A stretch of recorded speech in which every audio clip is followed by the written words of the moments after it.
نحمده ونصلي على رسوله الكريم اما بعد فاعوذ بالله من الشيطان الرجيم بسم الله الرحمن الرحيم رب اشرح لي صدري ويسر لي امري واحلل عقدة من لساني يفقهوا قولي۔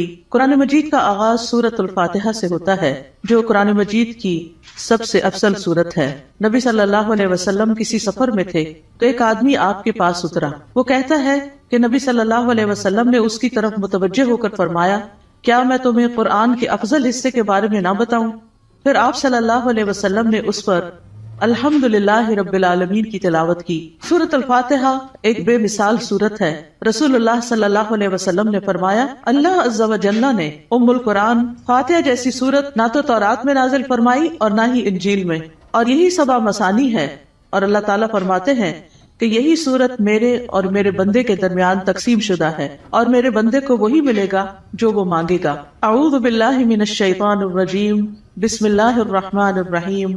اللہ کے نام سے ابتدا جو بہت مہربان نہایت رحم فرمانے والا ہے۔ قرآن مجید کی جب ابتدا کی جاتی ہے، آغاز کیا جاتا ہے، تو سب سے پہلے تعوذ پڑھا جاتا ہے کہ میں اپنے آپ کو اللہ کی پناہ میں دیتی ہوں شیطان مردود سے بچنے کے لیے۔ شیطان مردود کبھی بھی نہیں چاہتا کہ انسان سیدھے راستے کی طرف چلے، اور قرآن کا راستہ ہی سیدھا راستہ ہے۔ نبی صلی اللہ علیہ وسلم کا دیا ہوا راستہ ہی دراصل سیدھا راستہ ہے، لیکن شیطان کبھی بھی یہ نہیں چاہتا کہ ہم اس قرآن سے ہدایت پائیں۔ اسی طرح جب ہم اعوذ باللہ پڑھتے ہیں تو اس کا ایک صیغہ اعوذ بکلمات اللہ بھی ہے، یعنی ایک تو ہے اعوذ باللہ اور ایک ہے اعوذ بکلمات اللہ، کہ میں اللہ تعالیٰ کے سارے کلمات کے ساتھ اللہ کی پناہ میں اپنے آپ کو دیتی ہوں۔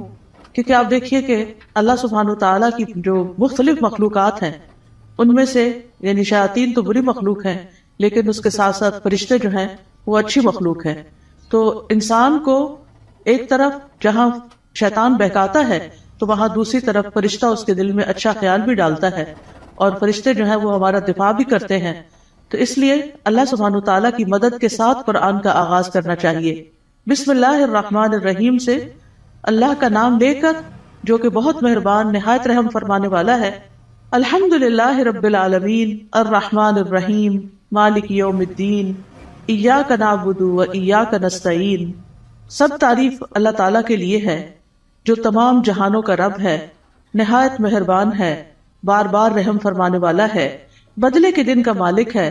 ہم صرف تیری ہی عبادت کرتے ہیں اور صرف تجھ ہی سے مدد چاہتے ہیں۔ سورۃ الفاتحہ کی اہمیت کی ایک وجہ یہ بھی ہے کہ یہ سب سے زیادہ نفع مند دعا پر مشتمل ہے۔